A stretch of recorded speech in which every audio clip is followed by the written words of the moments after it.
Үгүй ээ, бурхан минь. Асар их хэмжээний хог хаягдал Адар Боромит асгарч байна. Бүхэл бүтэн хот хормын дотор тамийн орон болон хувирлаа. Машинууд хогийн үеэр дунд яст мэлхимит маш удаан урагшлана. Төмөр мөргөлдөх чимээ явган зурчигчдын орилонтой холилдно. Хорвоогийн төгсгөл ирж буйг хорон бүр зөвнөх мэд. Гэхдээ хүмүүсийг илүү их цочроосон зүйл бол далайд живээд 114 жил болсон Титаник хөлгийн сэг гинэт хотын төв гудамжинд гараад ирсэн явдал байв. Яг юу болоод байгаа юм бэ? Энэ бүхэн нэгэн ердийн загас агнуураас эхэлсэн юм. Тэр өдөр далай мандал тогтуун салхигүй байлаа. Загас чинь нэгэн хуванцар сав далай руу шидэв. Загасны тор татах тэр агшинд чих суртлам аймаар орлох чимээ сонсогдов.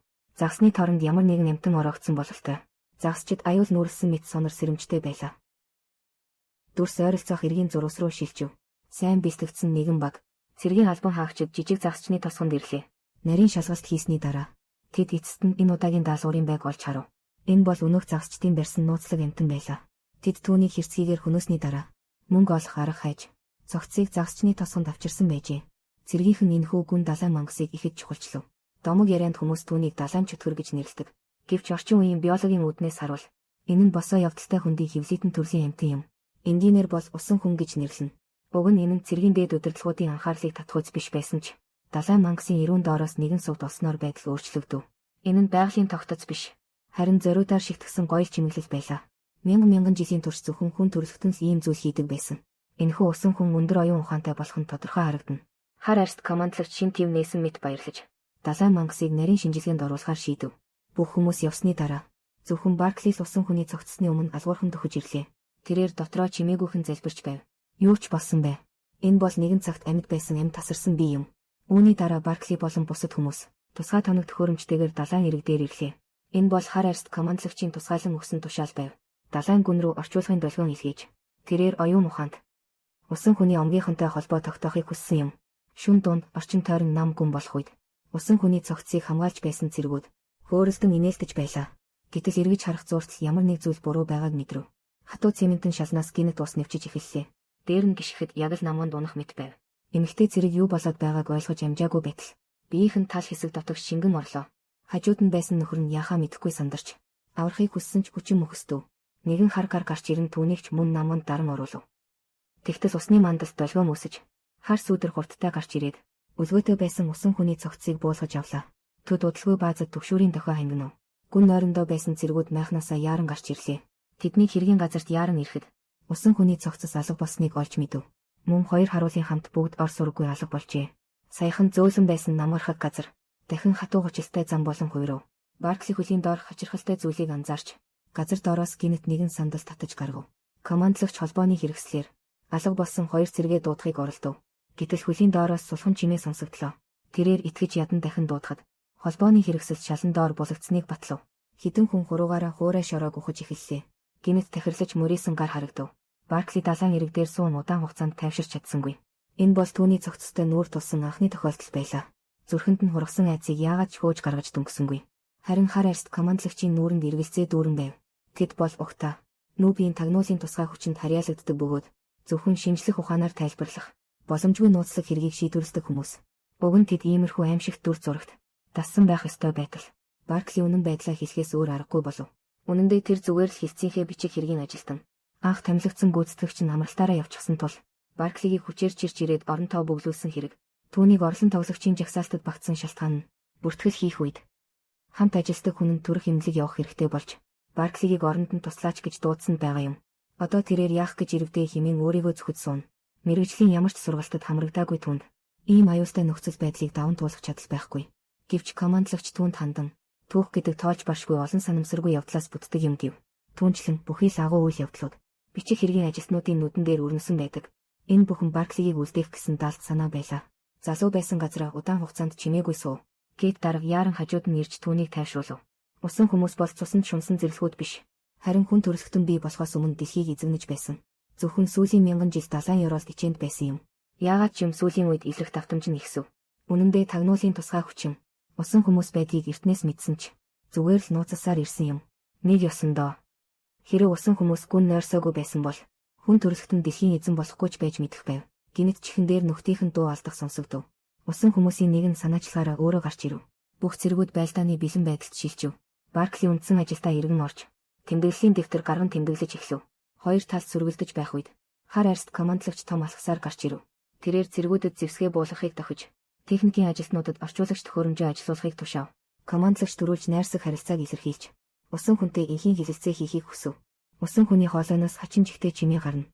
Машины орчуулгаар бол тэрээр хүн төрөлхтнийг буруутгаж байлаа. Өөрийнх нь элэг нэгтнийг алсанд гомдсож байв.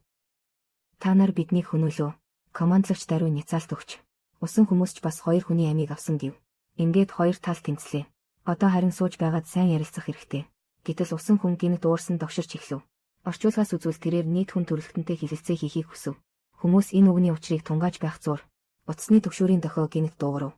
Усан хүмүүс ухтаа бол дэлхийн өнцөг булан бүрд нэгэн зэрэг гарч ирсэн байв. Тэд яг л хаан эргэж ирж буй мэт сүр хүчийг үзүүлнэ. Тэд энэ ертөнцийн жинхэнэ эзэд мэт харагдана.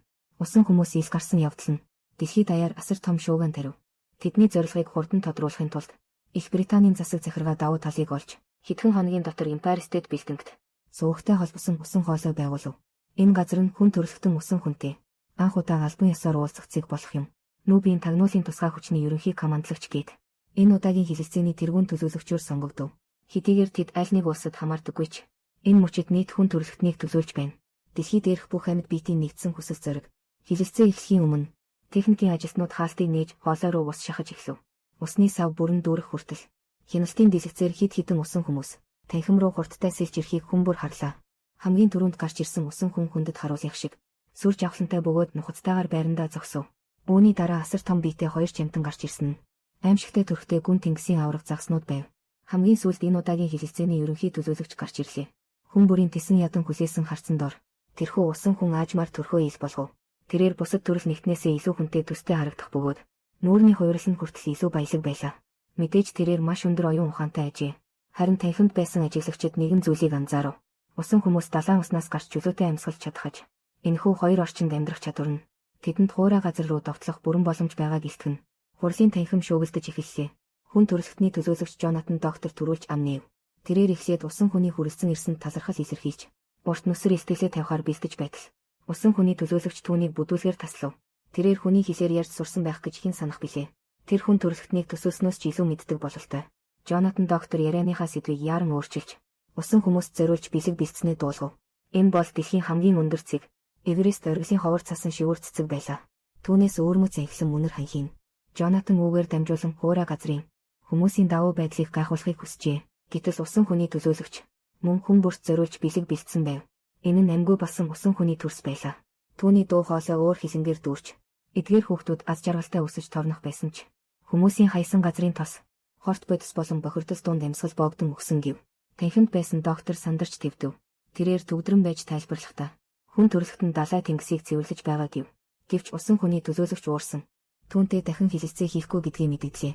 Дараа нь тэрээр гараараа арын игнэнд тэмдэглэл хөтөлж байсан Барклийг заав. Бүгд нэгэн зэрэг түүн рүү гайхан харцгаав. Усан хүмүүс яагаад ийм жирийн нэгэн ажилтныг сонгосныг хэн ч ойлгосонгүй. Тэгтэл эмэгтэй төлөөлөгч хуруугаараа зөөлөн товших үед компьютерийн дэлгэц дээр Баркли усан хүний цогцсны төлөө залбирч буй бичлэг гарч ирэв. Тэрээр зөвхөн үхэгсдийг хүндэтгдэг хүн л хүн төрөлхтнийг төлөөлж усан хүмүүстэй хилэлцээ хийх хэрэгтэй гэж үзжээ. Баркли өөрөө ч үүндээ итгэж чадахгүй байв.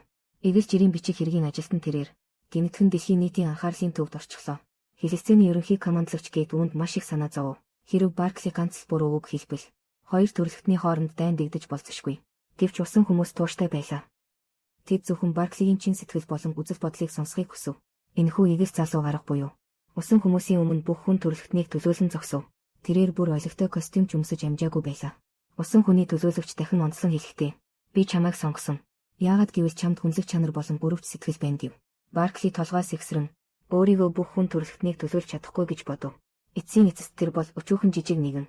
Усан хүний төлөөлөгч Барклигийн юу хэлэх гээд байгааг шууд ойлгож энэ удаагийн хилэлцээ дэлхийн нийтийн нүдэн дээр болох ёстойг сануулв. Жирийн хүнд ч гэсэн дуу хоолойгоо хүргэх эрх бий гэдгийг дэлхий дахинд харуулахыг хүсв. Харин Кейт хилэлцээ хариуцсан хүний хувьд бодолцох ёстой хүчин зүйлс дэндүү олон байна. Кейт хилэлцээрийг бүхэлд нь олон нийтийн нүдэн дээр ил байлгахыг хүссэнгүй. Түүнчлэн Барклиг амнаасаа гарсан болгоныг яриулахыг зөвшөөрсөнгүй. Ингээд хоёр дахь өдрийн хилэлцээрийн танхимд Кейт зөвхөн 50 сэтгүүлчийг нэвтрүүлж зураг авахыг зөвшөөрөв.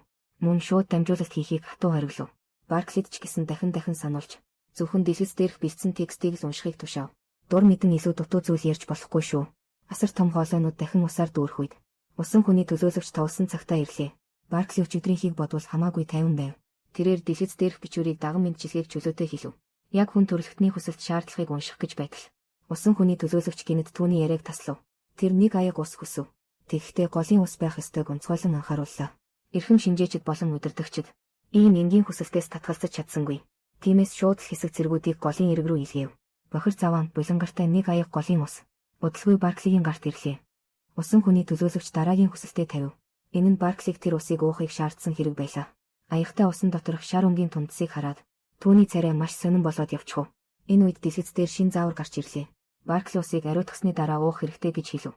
Үүний дараа бохирдлын асуудлыг дахин дурдж эхлэхэд усан хүний төлөөлөгч яриаг нь таслав. Тэр улс төрчдийн хоосон яриаг сонсхийг хүссэнгүй. Барклиг бусдын гар хөл болох ёсгүй гэв. Тэр ир хэсэг зуур дуугүй зогсов. Эцэст нь нэгэн шийдвэр гаргалаа. Энэ нь чихвчээ авч хаях явдал байв. Тэрээр доторх үннээ хэлж эхэллээ. Тэр хүн төрөлхтнийг дэндүү муухаг аминчхан гэж боддог аж. Өчүүхэн ашигын төлөө. Их дэлхийг сүүлийн ирмэг рүү түлхэхээс ч буцахгүй байна. Тэр байтугай биднийг энд хилэлцэж байх зуурч. Тоо томшгүй олон үйлдвэрүүд. Бохир усаа гол мөрөн далай тэнгис рүү цутгасаар байна. Энэ үг усан хүний төлөөлөгчөөс өндөр үнэлгээ авав. Би чамайг хүмүүсээс хамгийн их таалж байна. Баркли өөрийгөө үнэхээр төгс байлаа гэж бодов. Гэвч эргээд хартал бүх танхим ухмал мэт нам гүн болсон байлаа. Хилэлцээрийч гэсэн төр зогсоохоос өөр аргагүй болов. Барклигийн чин сэтгэлийн үгс. Хүн төрөлхтнийг эргэлзээгүйгээр маш хүнд байдалд оруулчихв. Тусгай хүчнийхэн өөр аргаар хариугаа авахар шийджээ. Тэд усан хүний биеийн онцлогийг судалж эхлэв. Тэр байтугай өгсөн усан хүний үндгийг ч үлдээсэнгүй. Өмнө нь бүгд харсанчлан усан хүмүүс мэдээллийг хоорондоо хормын дотор дамжуулж чаддаг. Тэд үүнийг нэгэн төрлийн далайн мөвөнцрийн сүлжээтэй төстэй бүтэц. Эсвэл байгалийн зүгийн өөр мэд хамтын ухамсар гэж сэжиглэж байна. Гэт усан хүний хүзүүн дээрх сувтыг магадгүй чухал үүрэг гүйцэтгэдэг гэж таамаглав. Энэ төрөл зүйлд судалж шинжлэх зүйл хараахан их байгаа бололтой. Гэсэн ч хоёр талын хилэлцээр үргэлжлэх ёстой байв. Энэ удаад хүмүүс санаачлагыг гартаа авахар шийдэв. Баркли 2065 он гэхэд бохирдлыг 50%-аар бууруулна гэж амлав. Түүний дараа эрчимтэйгээр байгаль орчныг засаж сайжруулахаа мэдэгдэв. Гэвч усан хүний төлөөлөгч үүнийг дэндүү удаан байна гэж үзлээ. Одоо өдөр бүр түүний төрөл төрөсөд аимшигт орчны улмаас үхэж байна. Тэр дахин 40 жил хүлээж чадахгүй гэв. Баркли шууд тайлбарлаж эхлэв. Байгаль орчныг засахад асар их хөрөнгө хүч хөдөлмөр шаардагдана. Энэ бол ганцхан өдрийн дотор хийчихдэг зүйл биш. Гэвч усан хүний төлөөлөгч үүнд эргэлзэж байлаа. Тэр хүн төрөлхтний удирдагчдын байгалыг хамгаалах шийдэмгий байдалд итгэсэнгүй. Энэ нь ямар ч үн төлбөргүй бүтэх зүйл биш, зам хол байна. Баркли өөр ямар нэгэн зүйл тайлбарлахыг хүслээ. Усан хүний төлөөлөгч гинэт эргэж тэнгэр өөд харав. Бүхэл бүтэн хот ямар ч сануулгагүйгээр харанхуй болж орхив. Оршин суугчид хүчтэй шуурга ирж байна гэж бодсон ч тэдний хүлээж байсан зүйл борооны ус биш байлаа. Харин тоолж баршгүй олон гялгарууд, шил, зааз, хуучин загсны торноос бүрдсэн хогийн бороо байв.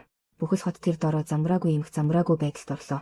Empire State Building доторх хоёр хэсний хилэлцээ хүртэл цуцлагдхаас өөр аргагүй болов.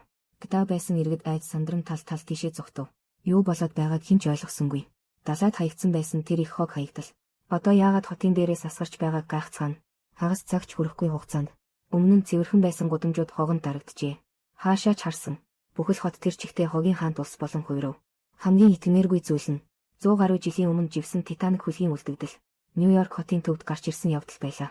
Дэлхийн томоохон хотууд саажилтанд орохын хэрээр улс орнуудын удирдагчид дараасан мэдэгдэл хийж бүгдийг эв нэгдэлтэй байхыг уриалав. Хүн төрөлхтөнд тохиолдож буй урьд хожид байгаагүй энэ хямралыг хамтдаа сүрэх хэрэгтэй. Удалгүй. Бүх талын хичээл зүтгэлийн ачаар хүн төрөлхтөн болон усан хүмүүсийн хилэлцээ дахин эхэллээ. Барклигийн хэлж буй үгс хэтэрхий албан ёсны хിവэр байв. Тэрээр усан хүмүүсийг аль болох тайван хүлээцтэй байхыг уриалж, аливаа төргөн түүхий үйлдэл, хоёр талд асар их хохирол амсуулна гэдгийг сануулв. Усан хүний хариу цохилт маш хатуу байлаа. Тэрээр ердөө хүн төрөлхтний өөрсдийнх нь зүйлийг л буцааж өгсөн гэв. Баркли доторх уур хилэнгээ арай гэж барьж байв. Учир нь түүний эхнэр хүүхэд хогийн бороонд амиа алдах төгсөн шүү дээ. Холбоо барих хэрэгслээр Кейтээс заавар ирлээ. Энэ нь усан хүний төлөөлөгчөөс гал зогсоох гэрээнд гарын үсэг зурхыг хүсэх явдал байв. Хүн төрөлхтөн ямар ч төрөл зүйлтэй дайн хийхийг хүсэхгүй байна. Усан хүний төлөөлөгч толгой дохив. Тэрээр цаашид хүн төрөлхтөнд төвөг учруулахгүй байхаа амлав. Гэхдээ түүний тавьсан 3 нөхцөлийг зөвшөөрөх ёстой. Нэгдүгээрт далай тэнгис болон гол мөрний бохирдлыг нэн даруй зогсоох. Хоёрдугаарт албан ёсоор зааг тогтоох. Хүн төрөлхтөн болон усан хүмүүсийн амьдрах орчныг хил хязгаар. Хүн төрөлхтөн далайг асар удам гэж бодож байсан тул усан хүмүүс зарим хэсгийг нь өгөхөд хэцүү биш гэж үзв. Гэвч усан хүний төлөөлөгч хэлэхдээ бүх далай тэнгис, усан замууд тэдний өмч гэв. Хүн төрөлхтнийг усан замаар явахыг хориглоод зогсохгүй. Далай дээгүүр нисхийг ч зөвшөөрөхгүй гэлээ. Үүнийг сонсоод улс орнуудын төлөөлөгчид бүгд хэлэгнэв. Ялангуяа Арлын улсууд болон импорт экспортоос хамааралтай орнуудын хувьд далайн болон агаарын тээврийн алдах нь Тэдэнд цаазын яс оноосонтой ижил байлаа. Усан хүний төлөөлөгч маш чанга дуугаар хашгирав. Хэлэлцээний танхим тэр дороо нам гүн болов. Баркли яаран уучлалт гуйлаа. Тэд ердөөс хитрхи их цочирдсондоо ийм үйлдэл гаргасныг тайлбарлав. Усан хүний төлөөлөгчийн дуу дахин эмэгтэйлэг болж зөөлрөв. Тэрээр сая өртөө хоёр нөхцөл хийснээ санууллаа. Харин гурав дахь нөхцөл нь хамгийн чухал нь юм. Тэрээр энэ барилгад маш дургүй байв. Төмөр бетон зурмгаар босгосон энэ өндөр барилгад дараагийн уулзалтын газрыг өөрөө товлоно гэж шаардав. Хүмүүс дэлгэц дээрх байршлыг хараад өөрийн ирэхгүй гайхацгаав. Энэ нь дэлхийн хамгийн гүн далайн хавцлуудын нэг байлаа. Хүн төрөлхтний хамгийн орчин үеийн шумбагч төхөөрөмжч. Тэр гүний өртөө хагасд нь л хүрч чадна. Усан хүний төлөөлөгчийн асуултад Баркли ямар нэгэн хүчинд автсан мэт зөвшөөрч орхилоо. Дээрх нь Хуурай газар ба Тэнгисийн дайн киноны 1-2 ангийн агуулга байлаа. Хэрэв танд таалагдсан бол үргэлжлүүлэн дагаарай. Дараагийн дугаараар уулзцгаая.